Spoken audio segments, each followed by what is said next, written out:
in relation to soul loss, you can always go through shamanic rituals to address soul loss, right? But the other thing is that there are many ways to heal yourself, right? And so yes, there's the whole shamanic ceremony of soul retrieval. That is one way in. But at the same time, things like psychotherapy, lifestyle changes, dealing with all these things, and even conventional Western culture type ways has that effect as well, because you're healing your soul, healing your psyche, and making things prepared for regaining your whole self. This is Unconditioning, Discovering the Voice Within, with Whitney Ann Jenkins. Hello and welcome to the 40th episode of Unconditioning, Discovering the Voice Within, where I bring on guests and we talk about the inner authentic voice and the challenges and the rewards that come from following it.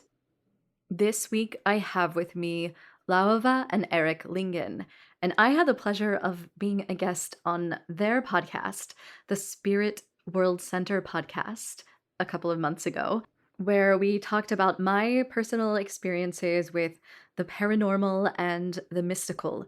And so I'm really excited to turn the tables and to have them as guests on my show. Eric and Laova are shamans, and they supply their own unique skills to the Spirit World Center, which is a center that they've developed to help others learn about shamanism and give them the tools that they need to navigate their spiritual journey that sometimes gets a little confusing and daunting.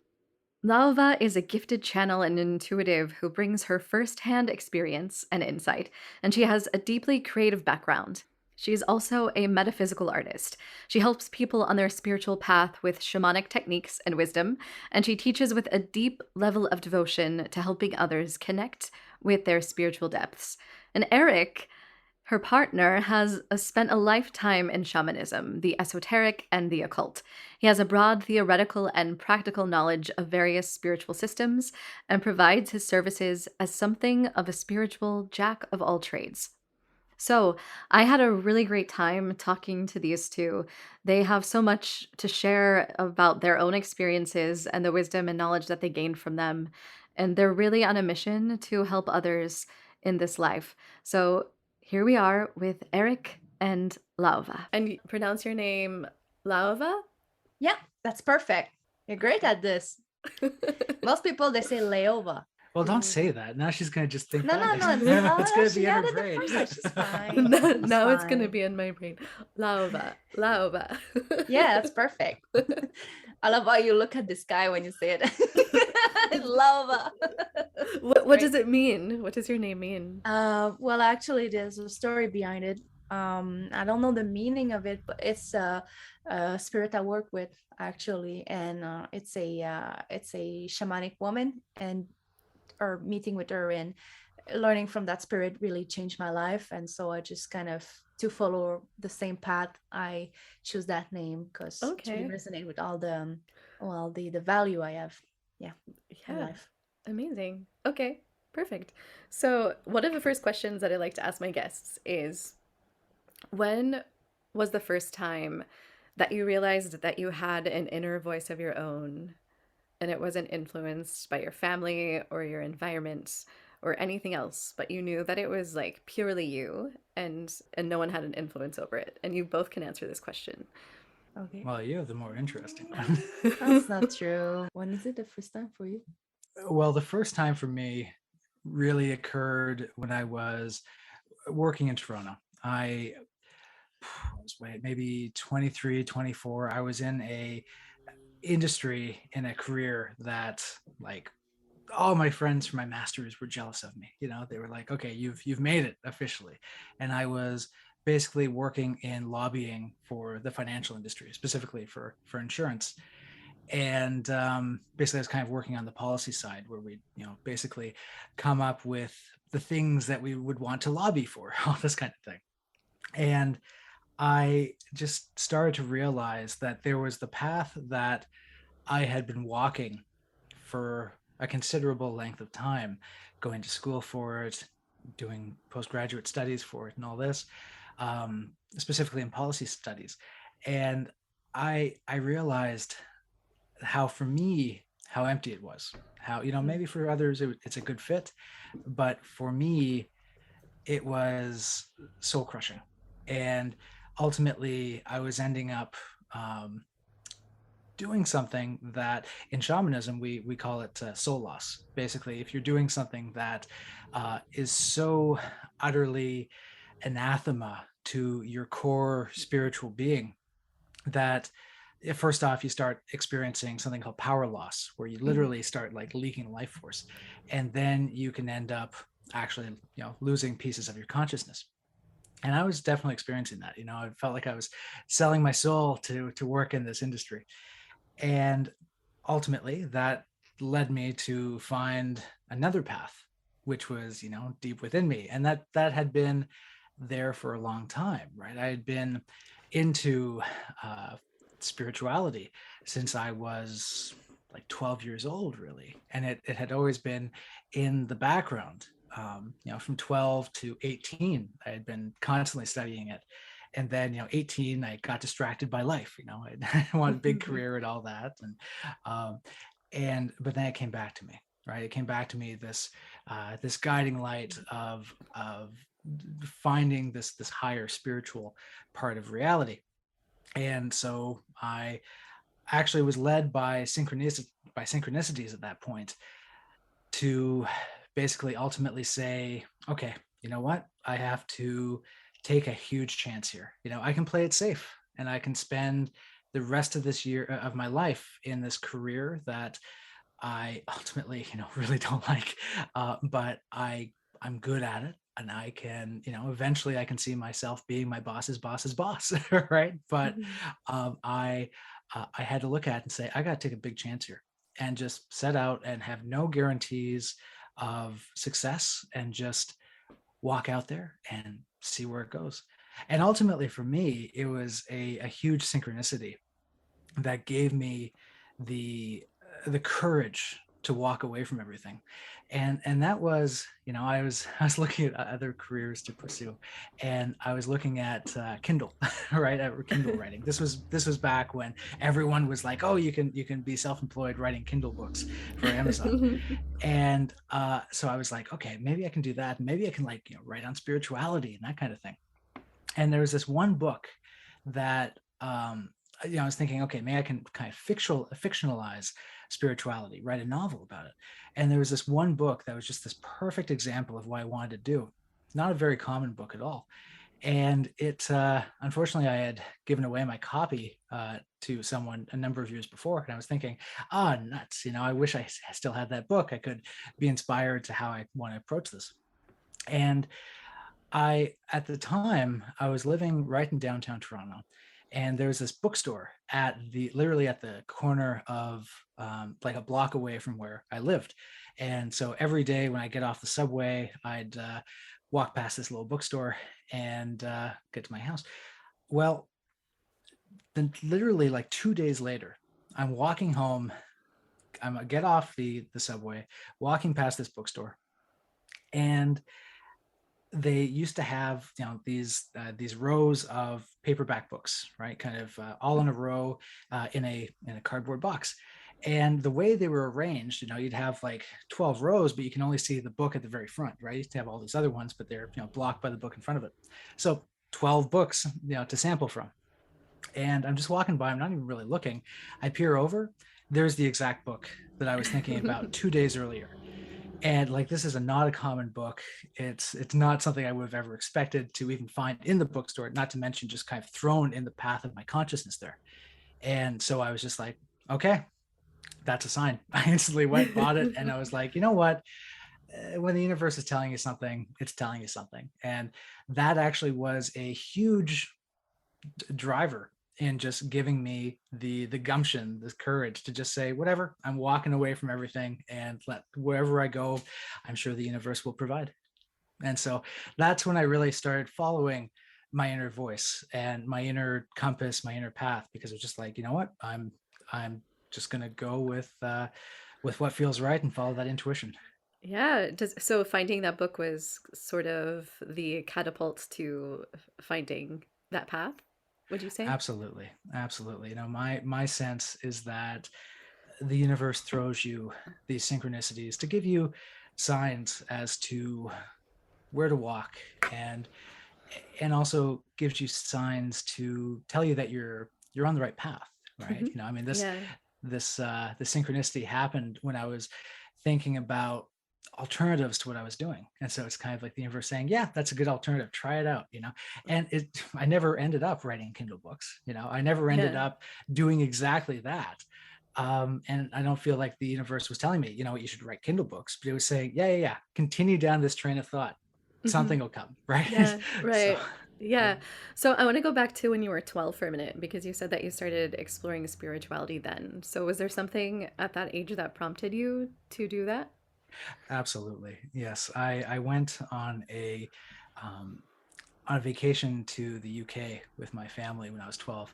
And the very last day, we went to a lot of the stone circles and other spiritual sites in England, specifically, places like Avebury and Stonehenge and Glastonbury Tor, the Chalice Wells. And I was just absolutely transfixed by this. These remnants of this old tradition, right? These ancient relics. And it just left me thinking, like, what's going on there, and I was just absolutely enraptured by it. And so when I got back to Canada, I was this 12-year-old kid who was constantly going to, the local chapters or the local bookstore and hanging out in the New Age section. And I just, just fell down the rabbit hole. I started off with things like druidry and Celtic shamanism, that type of thing. That ended up, going into shamanism, as well as things like Wicca, paganism. Just I was all over the place, right? But it was all this kind of ancient traditions and looking at these parts of human experience that are very ancient and that can still be Yeah. connected with. Okay, so when you were working that job as a lobbyist and you mentioned that you were having soul loss, were you able to connect it back to the shamanism at that point and understand what was happening to you because of all of your experience? I got very lucky with that, in that I did not experience significant soul loss. I would say that what I experienced in Toronto was more the power loss aspect of it. I just a complete loss of any sense of meaning in life, a loss of drive, um, a inner sadness that you don't know have any idea where it's coming from, and just low in like actual energy levels as well.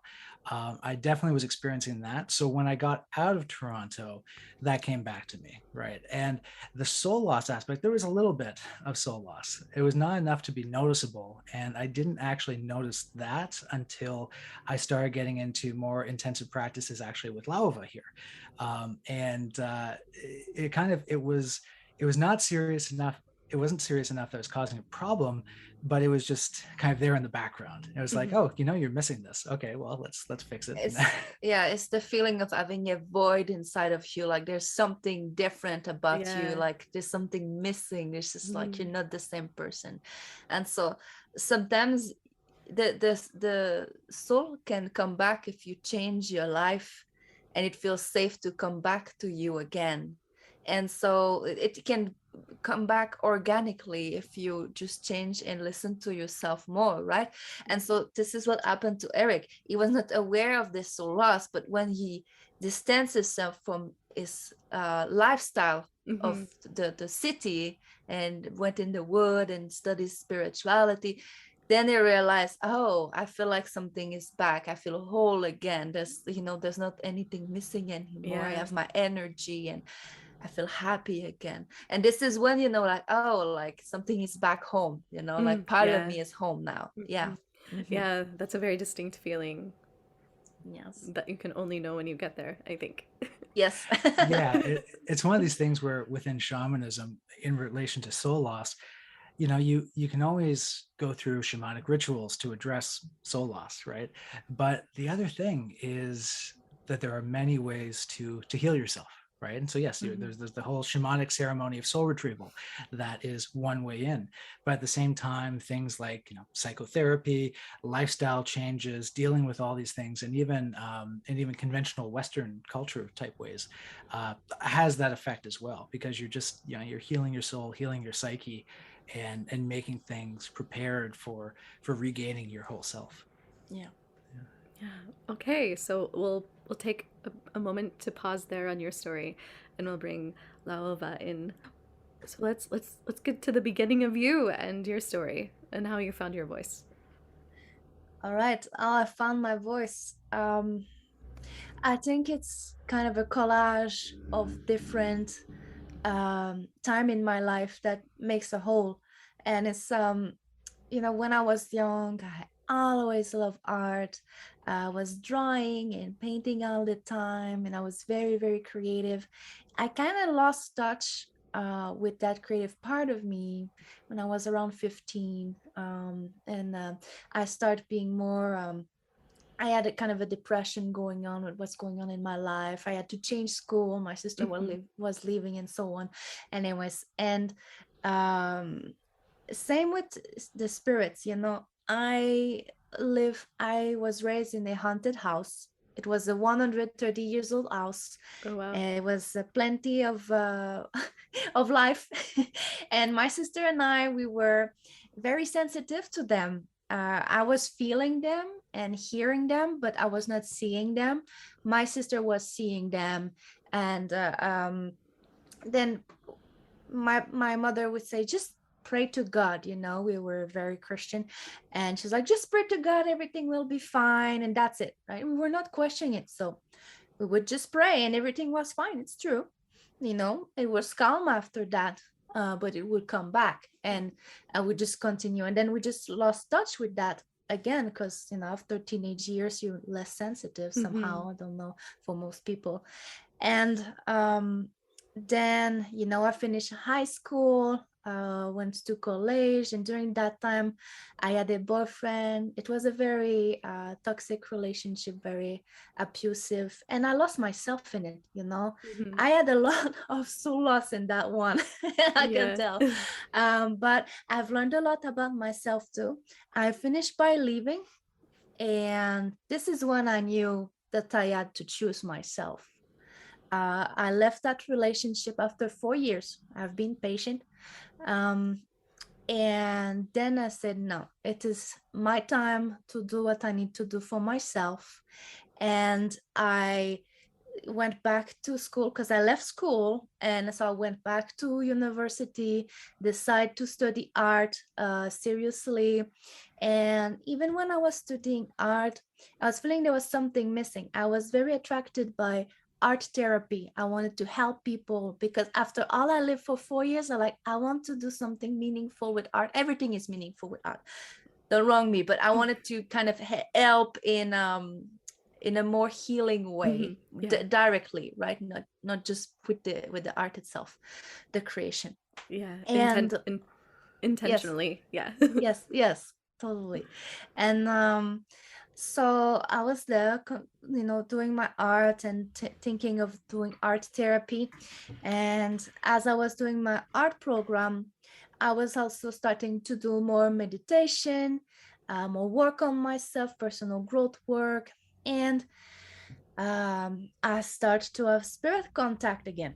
I didn't know what to do with that. I had a lot of paranormal stuff going on. And I was like, what do I do with that? And so in the same day, I asked 2 different friends, do you know a medium? Because I need to do something about my life. There's spirits going on. And both of them, they say, I don't know a medium, but I know a shaman. I'm like, what is a shaman? I didn't even know about shamanism at all. And they both refer me different person. I decided to go with one. And this lady, she, I have no words, she's so powerful. In 10 minutes, she was able to predict like the next 6 months of my life. Oh, wow. She didn't know me. I sit in front of her. She closed her eyes. I said, I have to talk to my spirit guide. I'm like, okay, let her go. And she come back and she says, I see, it was like in June. And she said, I see that you will have a very difficult fall, like autumn, And then she's like, I see you working with children. And she said, you're overdue to work with the spirit. And I'm like, okay. She was someone. And anyway, so she introduced me to shamanism. I saw it during summertime mostly. And then fall arrived. My apartment went on fire. I had to move 4 times because not only my apartment went on fire, but it was on a weekend that we had 5 tornadoes. We never have tornadoes in Canada. Yeah. Never. We had 5 of them in the same weekend. Everyone was looking for a new place. Everyone. And my apartment didn't went on fire because of the tornado. It was an incident. Someone fell asleep with a candle and it fell on the bed and everything went in fire. So and then I was working as an artist, and I had 5 contracts with like the city art center, a private school of art, and also teaching art for the city in the weekend. And so I had like tons of contract going on for teaching for the children. And then which you never had before. No, I was not. Was a strange thing, That right? was just You've I never was worked with kids in your life, and then she says, oh, I see you're working with children. I And know, then I suddenly know. you have so many And art was teaching to kids everything contracts. just felt was aligned, because I was in an art exhibition, and the girl, the other artist beside me, she was like, oh yeah, I'm working for the city during weekend, it's good paying. I'm like, oh, they looking for someone. She gave me the email, she write to me, yeah, someone is leaving, we need someone to replace, can you come in quick? And it was just like this unfolding thing, and I'm like, wow. And then just my life I continue to have like weird thing happening to me. Then unfortunately, like my grandmother died. It's Our death made me reflect on perspective on life, like, okay, grandma, like you're not there anymore, what does it mean, my life?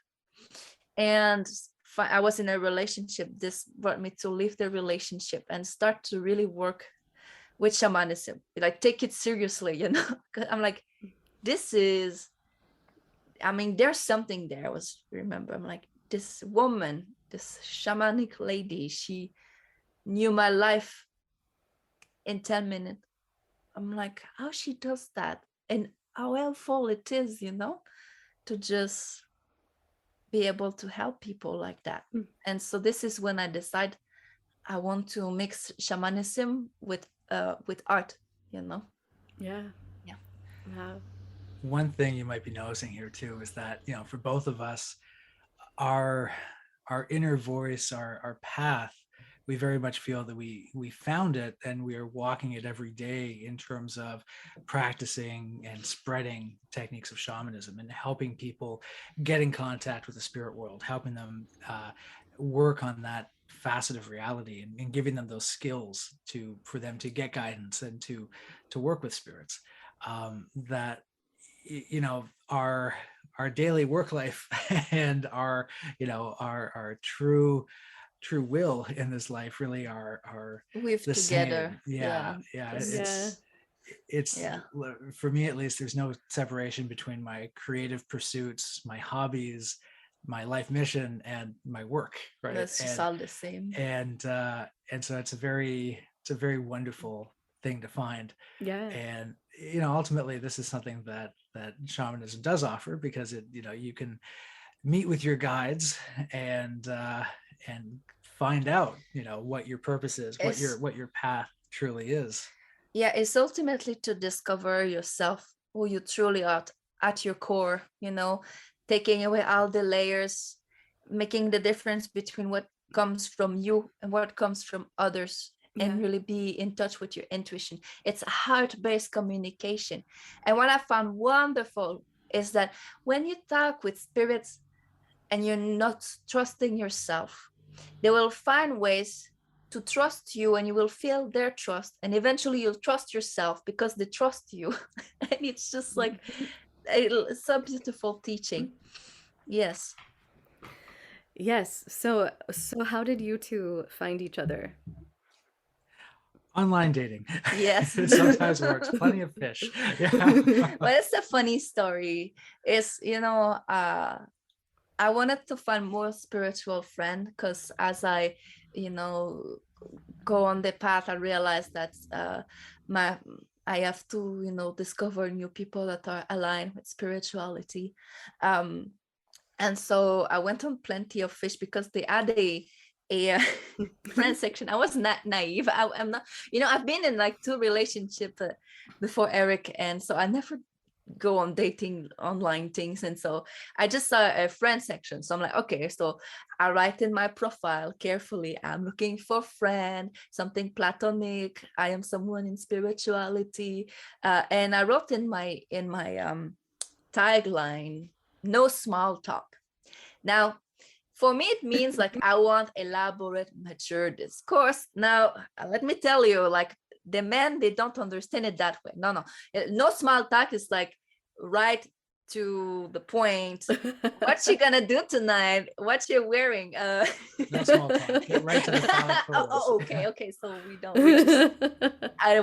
we're just not on the same page for that one. I learned my lesson, but I was like so exasperated. I wanted to delete my account the same night, because that was the only thing I was receiving was these kind of topic. And Within I'm like, an hour of creating your account, yeah. you wanted to delete it, right? I'm like, oh no, it's the wrong site. I found another application for those looking for friends called Meetup, where it's really about friends. It's not like a dating site. Well, I learned my lesson very quickly, but you can't delete your account.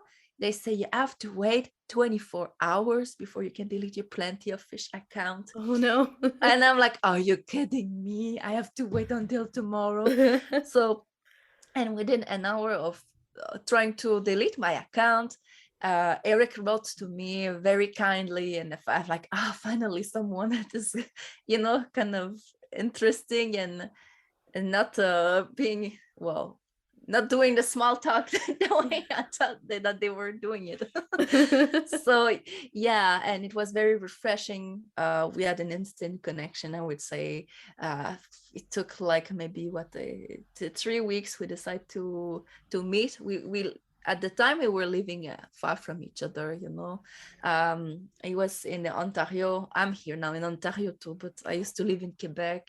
So about a 2.5 hour drive. Yeah, that was big. Okay. Yeah. All right. Well, that means that the spirit is working in all of the modern technology too. Yeah. I'd say so. Oh Absolutely. Yeah, that was a funny one. Yeah, it's very much an instant connection. Definitely. Yeah. Yeah, everything unfolded very fast after that. Yeah.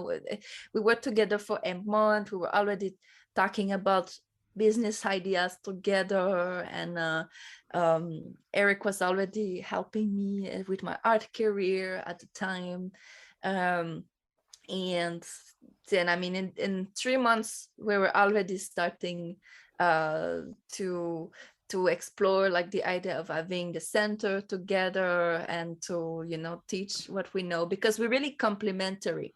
Yes, all these kind of how do you call that? I'd say the book learning, He's the a walking library of like yeah, that's the thing. I had studied all this stuff for so long, gotten the huge library together and all that, and it was just I was studying it from a theoretical lens, right, and very, very left brain kind of approach. Yeah. And Laova, she's had all the actual paranormal experiences and spirit contact and everything, so all the intuitive, right side, creative, artsy stuff. Yes, I'm a practical, getting into the mud, and I like it, like the tangible stuff. Yes.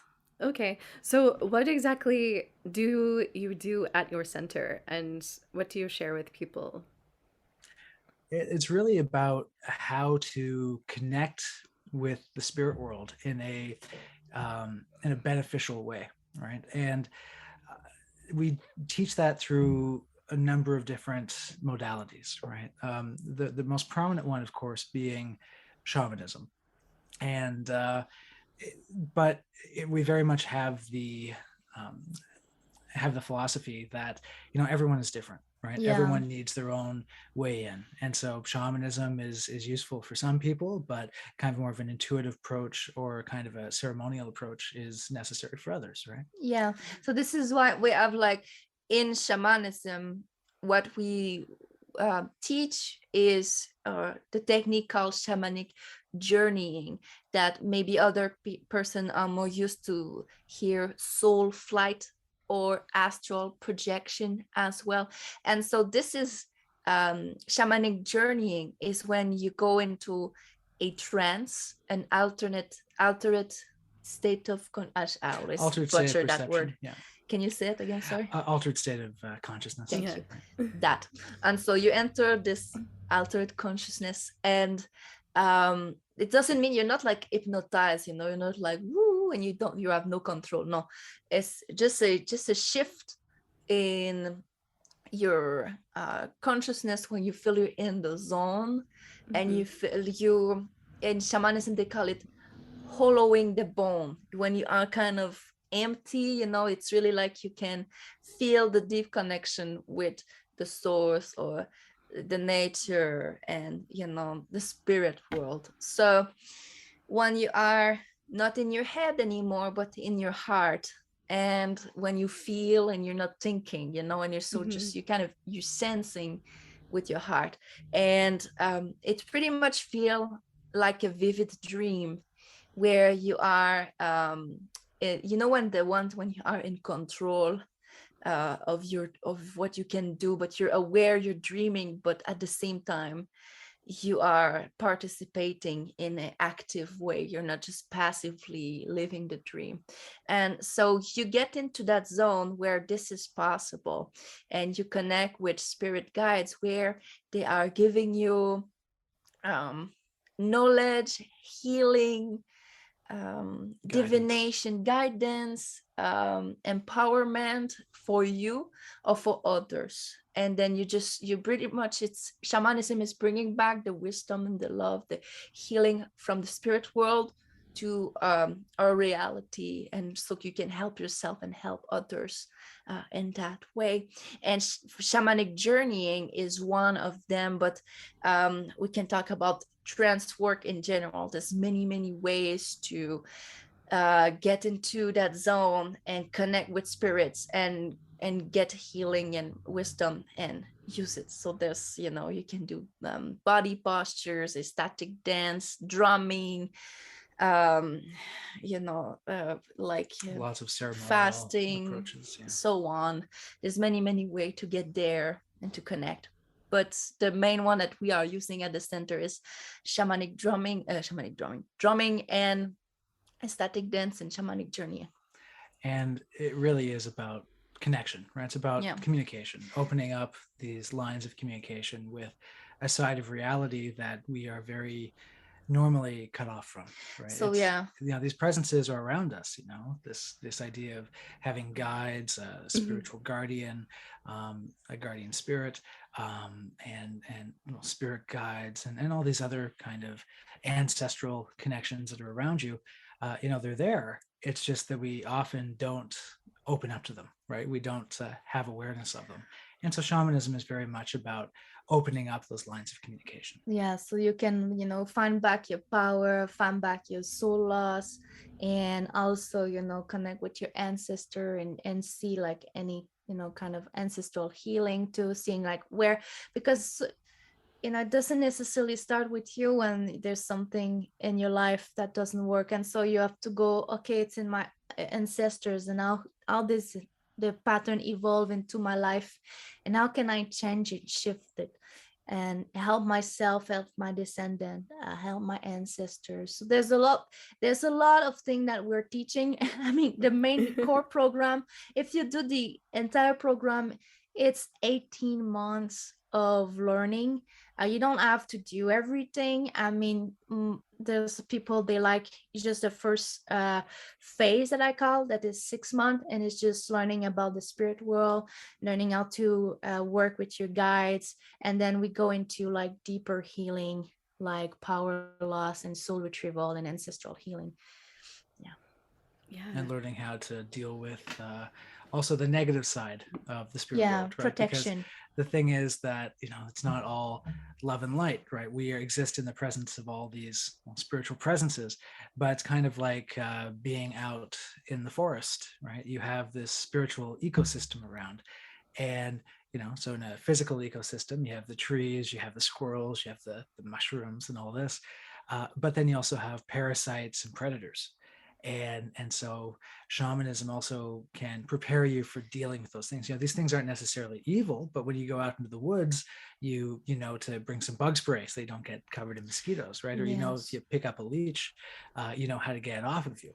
And so there are kind of these parasitic things in the spiritual world, such as attachments and well, energetic parasites. And so it's about learning how to deal with that as well. Yeah. So there's a whole lot going Well, into this yeah, shamanism. most often, these parasitic things, they are unhealed ancestors. So they're the one that have unresolved life that they will attach to someone to try to influence so they can resolve their problem through someone else. And there's a lot of that because we don't prepare people to die anymore as much, with like Yeah. resolved life. And Mhm. so there's people that are just stuck in between, in between the veils, and they Yeah. can't move forward. Yeah, have either of you had a profound healing situation within shamanism that you would like to share? Oh, definitely, Yeah, definitely. so you go. Um, how about you go? Okay. Well, okay. So the one that I can think of, the one that I can think of that kind of touches on just what we were just discussing, was early on in our relationship. We were at St. Jacob's Market, which is this huge antiques store or market festival, I guess, up in Ontario.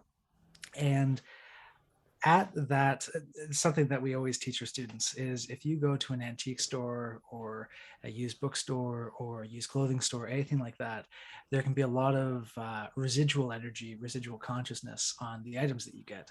So always, you know, protect yourself before you go into such a place, and then cleanse yourself and cleanse any items you get on the way out, because it can wreak havoc on you, especially if you're spiritually sensitive.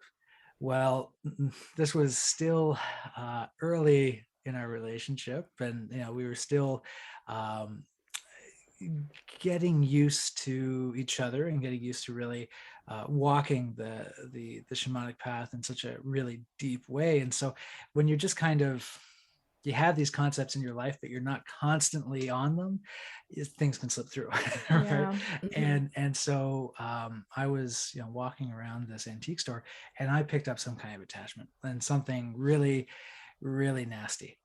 And there was a complete and utter personality change in myself. I just turned absolutely nasty. I was completely aggro and like just like very, very angry about everything, annoyed, lashing out. And you know, we had a 2 hour drive home. I was just absolutely terrible on that. I never knew him like that. I Yeah. was like, what's wrong with you? Like, the guy I used to date. What's Mhm. happening? And so, you know, we get back home, and Laova gets out her drum and she cleanses me, and definitely something very nasty. She had the sense that it was this mass on my leg that was basically taking up residence there. And so she cleanses it with the power of the ancestors and all this, and sends it away. And I ended up vomiting into a bucket and all that afterwards. Like I was definitely cleared of something very, very dark and very nasty.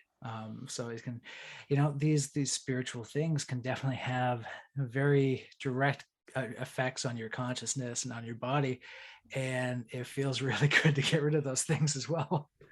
Yeah, I had the vision of a black mass going away from his leg. And Oh wow. it was like, that's the vision I had in my third eye. And I'm like, whoa. And he instantly felt a shift.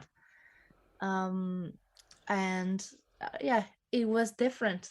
It was just so weird. He was influenced by that thing. And Another good example of an attachment like that would be the one you got rid of from your heart, right? That was actually causing physiological issues. Yeah, I'm all my life I was good with my heart, and at some point I just always had this kind of chest pain that I never got before, and I was very, uh, um, how do you say, inquiet. I was Just out afraid. of breath, but also like the heart, there was actually pinches of pain, right? Yeah, and so I had this, and it was make me worry about my condition of Mm. heart. And I even, like, did different tests at the hospital, and they were like, no, everything is fine. And Yeah, so pretty much their words were, it's whatever it is not your heart. yeah, and so I did a shamanic journey to see what it was. And it was pretty much a kind of a, the vision I had was a kind of a worm inside the heart that took position, and my spirit was like taking it away. And they they did what they need to do to take care of it. And then I really felt good after that. So and that's something that we see in shamanism, is what we call intrusion. It is when you feel a specific place in your body where it's hurt for no reason. Sometimes it's in the neck, or and it's usually when you are vulnerable, Mm-hmm. or you have some power loss, so it's kind of make you weak in certain places.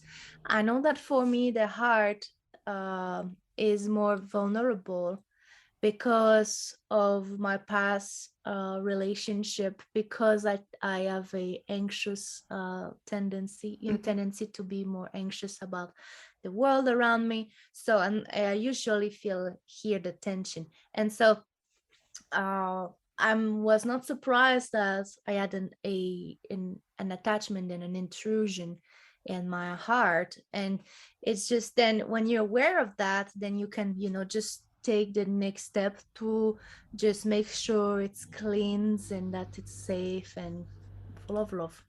It's curious because in shamanism, one of the core concepts, right, is that there's this idea of soul loss, Yeah, but then that leads to certain issues of its own, right? yeah, So if you have soul loss, it's like having a piece of paper, right? This is your consciousness that you came into this world with, and you're tearing off a piece of that, and that piece is going elsewhere. And so now within your, the map of your vessel, let's say, you have a gap, you have an opening, a void, right? mm, And so this is why, of course, soul retrieval is so important, to get that piece of consciousness back. And of course, traumatic things tend to cause that, or to cause the soul loss, or also just living a life for prolonged periods that's not in harmony with who you really are. But with that soul loss, it's kind of like having a building, right, and having a broken window in that home. Mm. And there's many beings who will walk, spiritual beings that will walk by that broken window, and they would never even imagine, hopping in. yeah, But then you can have a negative being who's like, oh, okay, broken window, I'm going to jump on in.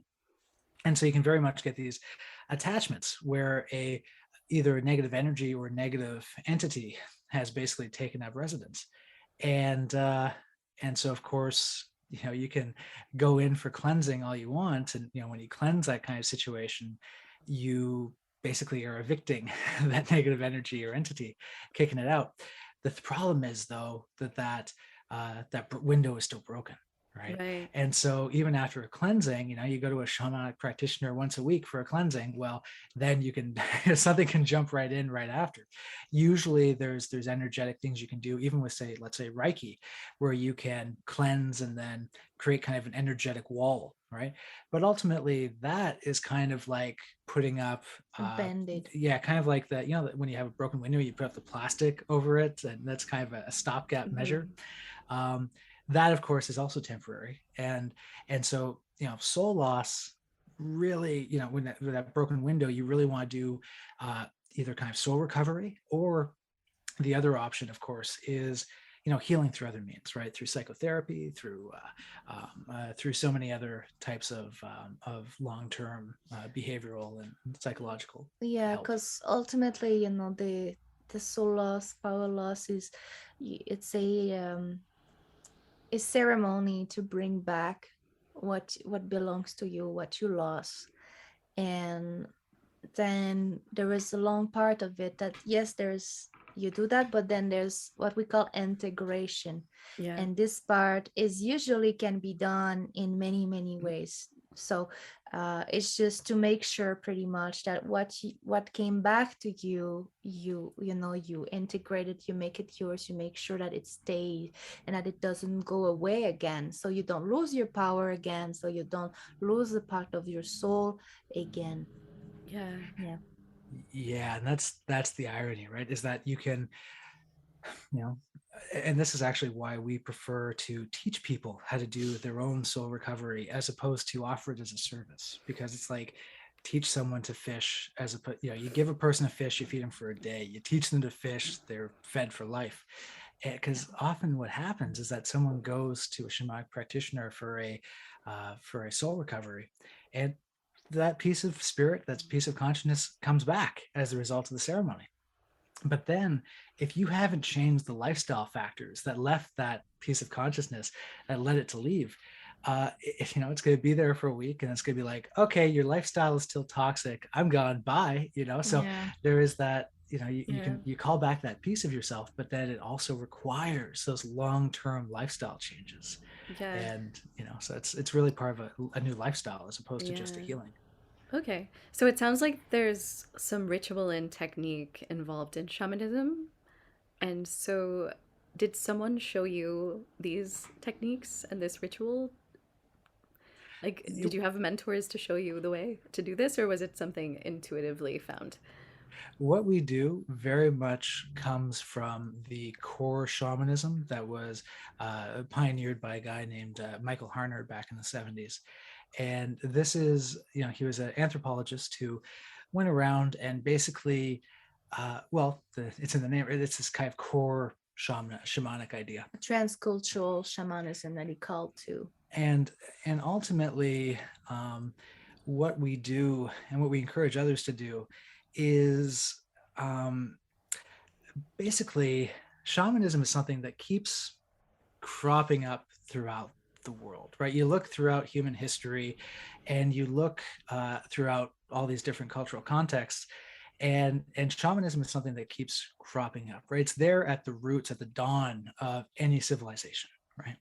Before you get things like organized religion, because it's really based on the central part of shamanism is trance, right? Entering that Mm-hmm. non-ordinary state of consciousness.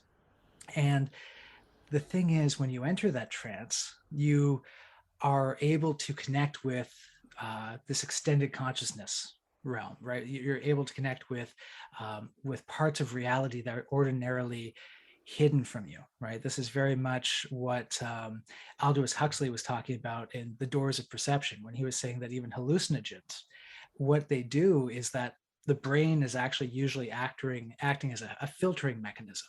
So there's all this data coming in, right? There's so much data that perceptual data that you would never really be able to filter through. And so what your brain does is it filters out like 99.99% of this and only gives you a very minimalist view of what's out there, right, of your focus. And so when you enter into trance, you're able to basically turn that part of that filtering mechanism of the brain off, and you're able to have access to that part of reality. So this, of course, is something that happens in many ways, right? It happens with hallucinogens, obviously, but also it happens when you are, shamans have found many ways to access this kind of trance.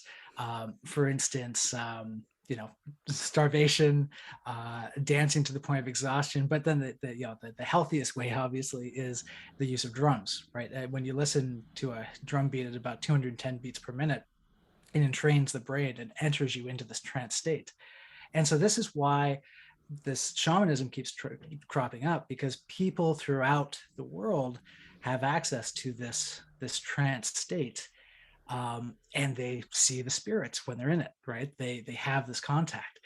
And so this is why shamanism is very much like water, right? It keeps getting poured. It's the same essence, but it keeps getting poured into all these different types of glasses and mugs, right? All these different cultures. And so ultimately what we teach really is working with that core trance technique and kind of staying away from any particular cultural practices, because otherwise you get really into like real problems of cultural appropriation, which definitely are out there, right? Yes. So that's the thing, is that we learn the shamanic journeying, the core of it, just going into the trance and reaching the spirit world, and then connect with them, and from there the rest we develop techniques from our own experience, different type of guides you can connect with, and different technique that help us to find back our power, and us heal ourselves with our soul lost, and us connect with our ancestors. And so it's very like from experience based teaching. And also encouraging other people to go off their own experience. That's probably one of the biggest That's parts the of what we thing. do, We is have, that yeah, sorry. well, it's kind of like, I like to think of it as like locked room shamanism, by which I mean if you were alone, locked in a room with no access to the outside world, and you only were given this technique of trance journeying, right? Entering into a trance, sending your consciousness off to the spirit world. How would you then progress? And really, as the one pointer to start off that journey is to basically meet with your guardian spirit, right? This is a being who is very much a guide in life, and it's found cross-culturally, even within Judeo-Christianity. It's the idea of the guardian angel. Within many shamanic traditions, it's the totem animal, it's the spirit animal, all this. And so if you're in a locked room, enter into trance, the first journey you're going to have is meeting with this guide, this protective spirit. And now you're set, because now you can just keep going to that guide. You can keep talking with them, working with them, and they will guide you along the path. They will help you find the healing you need. They will help you find the empowerment that you need. They will help you find the contacts for guidance and for learning. So it's all this, like this phone tree that starts with your guardian spirit. And that's really, and so when you walk that path, you really just need that one starting point. And then with shamanism, you could start an entire lifetime of practice without talking to anyone. But the thing is, like, the good part is that you can go it alone. What I appreciate by sharing or exploring other practice from other people is that it gives you some kind of map or idea of what type of question you can ask, or what type of journey you can do, and it's kind of a starting ground, like if you are an artist and you want to learn to paint, you kind of have the basics, and then you're like, okay, from there I can explore this technique or this, and then kind of do your own practice from what you gather from other artists and other teachers. So pretty much the same with shamanism. It is a skill. It is something to practice, to cultivate, and to grow with who you are. It really is about having the right questions. Yeah. You, even in this locked room metaphor, right? Okay, you're learning through shamanism just by working with the spirits, right? And the problem is your growth is going to be determined by the questions you ask. So if you ask good questions, and if you then you can get places, because they're not going to suggest the questions, but they will give answers. The reason is because they really respect your free will. So they will not, if you ask a question, you'll be like, here's the answer of this or that, and then no, if you don't ask the question, they will wait until you ask it. They will. And so sometimes they're like, oh yes, finally she asked the question. It was about time. Like, sorry guys. So sometimes this in life, like they try to send you messages and things, and you just don't get it until you're like, aha, yeah, great, you asked the question. Yeah. Do you have an example of a good question versus a not so good question? Oh yeah, totally. Like okay, for example, yes, no question I would avoid uh always. But like there's just this general question of like, oh, should I go out with this guy or no, right? And then let's say your guy's like, yes, go out. And then you go out and finally, let's say, cheat on you. And like, After like a year-long relationship, you fall head over heels in love with this guy. He cheats on you. You're completely heartbroken, yeah, right? yeah. And so you're like, you go back to your spirit, you say, hey, you told me like it was a good idea. So yes, you learn You from grew. cheating. Yeah. And you don't You're ask why. So you're it's more, stronger now, right? yeah. And this is why, if you ever ask for advice from the spirits, always ask why, right? So should I date this guy? Okay. Why do you feel I should date him? Or Right. you can also ask question like, what would be the outcome of this relationship? Or what would it feel like? Or will I, things like that. You can ask multiple questions. You can do infinite amount of journey about and, yeah, and there's definitely different personalities too. You yeah, work with some spirits and you'll get different answers, right? So if yeah. you ask that question of whale spirit, let's say, who's like a very loving, right? And she might say, oh yeah, no, don't, you'll have your heart broken and all this, right? But you go to tiger spirit, let's say, he's like, yeah, do it, you'll become strong and fierce. Yeah, And that's the thing. They won't have the same. So it's good to ask the same question to different spirits. It's good to, so you have different point of view. You can also ask, okay, what spirit is the best suited for me right now, for my situation, and it will appear to you. And that's the thing, is that you have spirits helpers. They come and go in your life. They can be there to help you with certain issues in your life and then just go away. And that's the difference with what the one we call the guardian spirit, which he is there forever. He's there for all your life, to be by your side, and it won't go, and protect you when you do shamanic journeying and in life in general. But yes, and then you have other spirit helpers, animal spirit, or other people, depending on their culture and belief, they will work with. It can be angels, deities, other type of spirits of their culture, and they will receive guidance from them, but they won't necessarily stay all the time. They can be there for a month, they can be there for 5 years, depending on what you're working on. And an example of a poor question, or a question that doesn't really get at the heart and can't elicit an answer.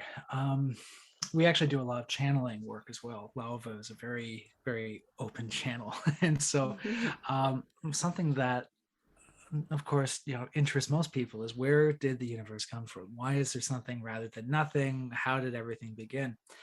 And really, I realized over time that our questions very much come from our primate brain, right? They are informed by our experience of this particular reality. And so something I realized along the way was, whenever I'd ask in channeling, where did the universe come from? Why is there something rather than nothing? It's a question. The very question assumes certain things, right? Assumes that there's even this idea of nothing and something. And so finally, after asking that so many times and getting nowhere, I got the hint where it's like, look, maybe beginnings have some relationship to your sense of reality, but you're assuming that the metaphysics of reality, the larger reality, actually has beginnings and endings, right? So it's like, I still didn't get an answer, but it's like, look, your monkey brain can't even comprehend the what's going on, and you can't, because of that, you can't even fathom the question that would actually lead to the answer, right? It's literally like in a Hitchhiker's Guide to Reality, or Guide to the Universe, right? Where they build this giant computer to give them the ultimate answer, right? And I think it ends up like they wait for 70 years for it to do all the calculations, everything, this giant computer. And it says something like, it says 42 or something like that is the answer to everything. And then they had to build another computer to figure out what the question was that went along with the answer, right? Because it's kind of this garbage in, garbage out thing. So yeah, you definitely have to have good questions, and ultimately some things are just outside of our monkey consciousness to even consider. Yeah. Yeah, I think in some ways, words fail too whenever we're speaking of different realms. And so it's something that needs to be felt. Yes. Absolutely. And so, but you can ask, do you have a message for me today? Any healing, and then it's really intuitive, and you don't know what you will receive, but you receive just the right thing. And that's one thing I always tell my student, is that just trust that you will receive exactly what you need today, from the spirits. They will give you exactly what you need. And that never failed me so far. It's really, usually it's unexpected, and it's like, okay. But it's like, you're right, ultimately I understand, and it was needed, not necessarily what you want, but Right. what you need. It's another Yes. thing you realize walking this path is that you're not meaningless, that the spirits do care about you, right? Oh This is yeah. something that a lot of practitioners have trouble with at the beginning, because it's like, well, okay, I'm talking to like these cosmic beings, and the archetypal spirits behind entire species of animals, like whale spirit and fox spirit. I'm talking to all these huge intelligences and consciousnesses. Why do they care about me? Right? Why would they even want to interact with me, answer my questions, help me? And it's, you start to realize, well, actually, we're consciousness taking part in a really interesting game here, this game of life. And these are kind of bystanders and well, audience that are watching and cheering us on and helping as we go, because we're very much in this kind of this school or this game of reality, and they do care. They do care. So that's another thing you realize with shamanism, is that there is an entire spiritual family out there that very much cares about you, But but also, cares about your free will as well. They're not going to get yeah. involved if they see you having a bad day and you don't invite them in. Yes, and also they care about our kind, because we're not outside their kind. We all live on the same planet, so um, we kind of are like brother and sisters. Like, even though we tend to see ourselves separate from nature with the life that we have, but we're really part of it. So connecting with the plant, with the trees, with the animals, it's just bringing you back, instead of the pyramid that we used to have with the human at the top. No, you're in the circle, okay? And we all work together to make life better for human, yes, but also the rest of nature. Yeah, Yeah. you get the sense with, like, when you talk to plant spirits and this type of thing, it's like, hey, look, get out into nature, right? You're part of our family. We like Yeah. it when you're there, right? Now, of course, one of the most depressing conversations you can have is anything with the nature spirit, because of what Yeah. humanity has done to this earth.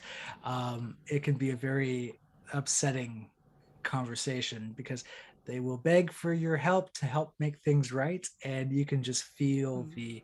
the trauma inflicted by humanity on the local But consciousness of the land, really. this is more like, and this conversation, they're not necessarily coming from the great spirit. I just want to say they're more from the actual spirit around the land. I don't know if it makes sense to say it like that, but to say, there's like there's the in shamanism, you have like the other side of the veil, which is the middle world. And it's kind of just, you're crossing the veil, and it's like the spirits that are living on the land beside you, kind of your veil neighbor, if you want. They're just on the other side, and they're living alongside you on the spirit world. But then you have the complete, it's as if there's another veil to cross, and then you're completely in a space of where there's no time or space, actually, a world where it's completely spirit, it's ethereal. And this is where, like, the great spirits are living, they living there. Like the whale spirit, let's say, would live there. But then you could have the spirit of a whale living in the just in the liminal, in the middle world, Mm. on the other side. Same with human.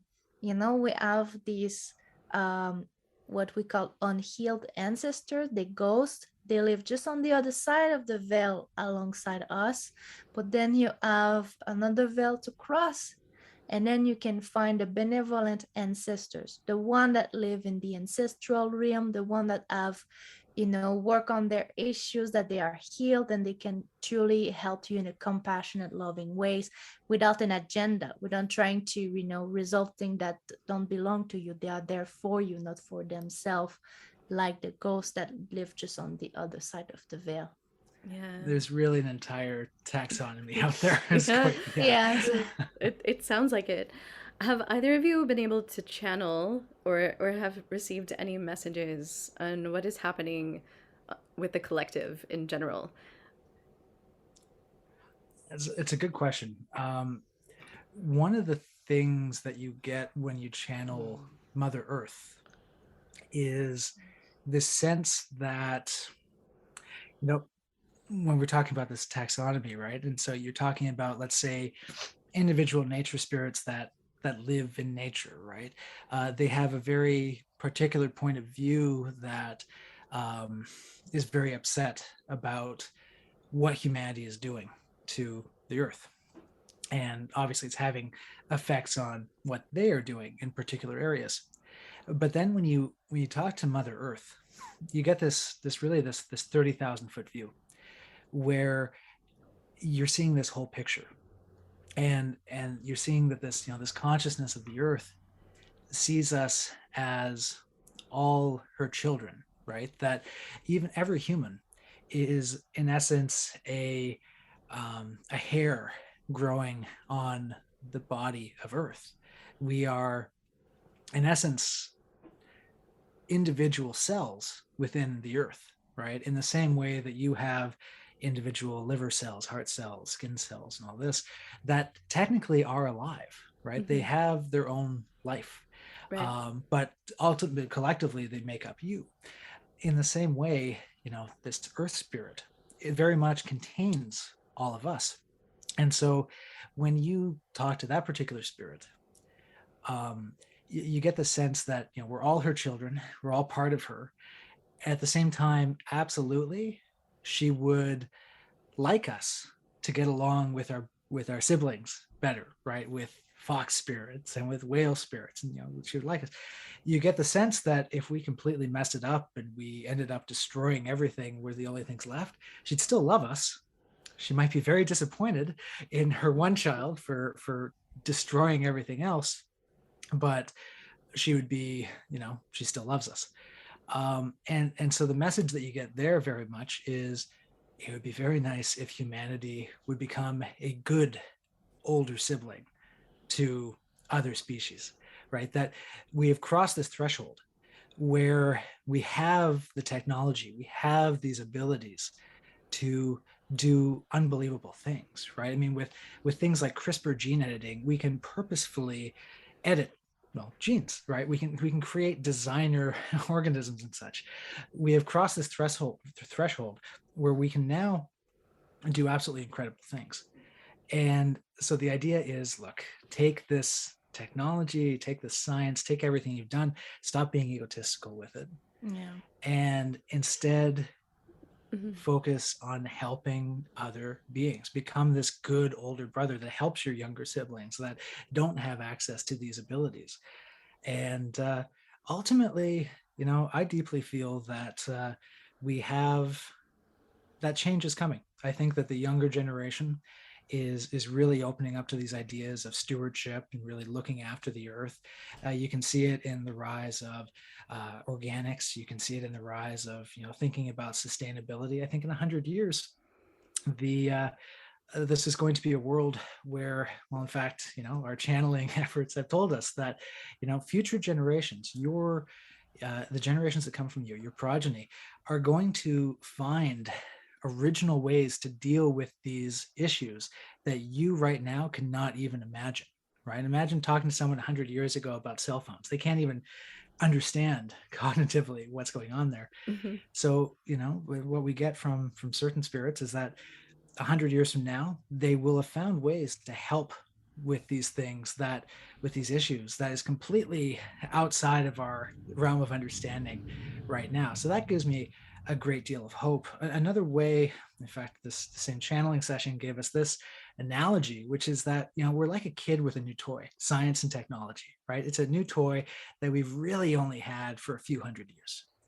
And so we're still this kid who has this new toy and he's still banging it around. He's still, he's still a child with it.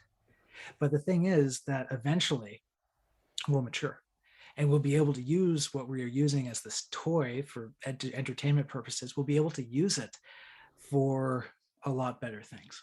And so I have a lot of hope. And ultimately, I think, you definitely get the message that humanity is on this collective evolution. We are figuring our things out slowly, hopefully we do it before we have much more significant species loss than we already have. But, at the same time, along this path of growth, we're still loved by Mother Earth and a lot of other intelligences, even if a lot of other spirits that we live alongside are becoming rather desperate and upset at the same time. Yeah. Hope that makes sense. Yeah, absolutely. Yes. So if people would like to work with you at your Spirit World Center, how can they work with you? Absolutely. Well, we have the website, spiritworldcenter.com. And there you can check out our various programs. Of course, we have the shamanic apprenticeship program that's 18 months long. And we also have, we'll soon to have the mini 6 months, the first 6 months of that available all online. And that, it's one thing that we like to do with our courses is definitely have this one-on-one apprenticeship type where you basically meet with us once a month. It's very useful to actually have that one-on-one guidance from someone who has been there before, has done it, and can give you insight, right? Mm-hmm. And so, that's probably the easiest way. Of course, we are on YouTube. We have the podcast where we talk about these things all the time. We have the Instagram account where we publish all that we're up to. And let's see, do we have a Twitter account? Yeah, I think we do. Just never use it. Yeah, it's dead. Yeah, I can add all of these links into the show notes too, so people can click on them very easily. Yeah, and we're very friendly people about this kind of stuff. So we also do a bit of paranormal consulting and all that too. So if any people have questions about things that might be going on, if they're undergoing a spiritual awakening and they have questions, that type of thing, message us on Instagram or find our email on our website. We're very approachable and open about this kind of stuff. Yeah, that's the thing, that our courses are, every week you receive something, you receive kind of course material to do that takes about an hour of your time, to read and to do a shamanic journey. And then we meet once or twice a month, depending what you choose.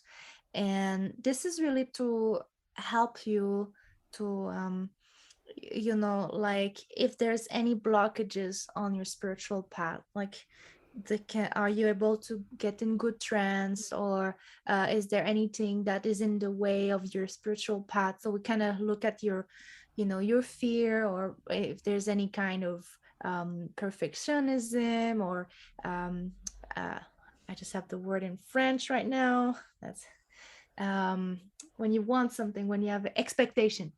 So all the expectation, fear, perfectionism, anything that can be in the way of your practice, we're here to talk about it and to make it easier for you to continue the journey and the work. What a beautiful gift you're giving people. Thank you. Thank you so much for joining me. So I have one last question that I like to ask to wrap up the conversation. And that question is, if your inner voice had a billboard, what would it say to the world? Trust in the spirits. The spirits trust in those who trust in them. It's how we sign our emails too. But it's, it's very much opening up trust, not just in the spirits, but in the universe itself. It's unfolding in the way that it needs to unfold. And if you learn to trust in that, you're not going to get in your own way, and you can accomplish many things. You can heal in many ways, and you can really find meaning in your life. Just trust in the universe, trust in the spirits, trust that it's working out as it should. Yes, and I would also add, see with your heart, and try to think with your heart. This is how you get to your intuition. So yeah, that would be it. Yeah. Thank you so much for joining me this week. If you're listening and you like what you hear, please consider subscribing and rating this podcast, as it really helps get this podcast out to other people who might be interested in hearing it but don't know about it yet. And also, if you'd like to contact me or reach me, you can reach me at unconditioningpodcast@gmail.com or unconditioningpodcast on Instagram. Thank you so much. And until next time, stay tuned in to you.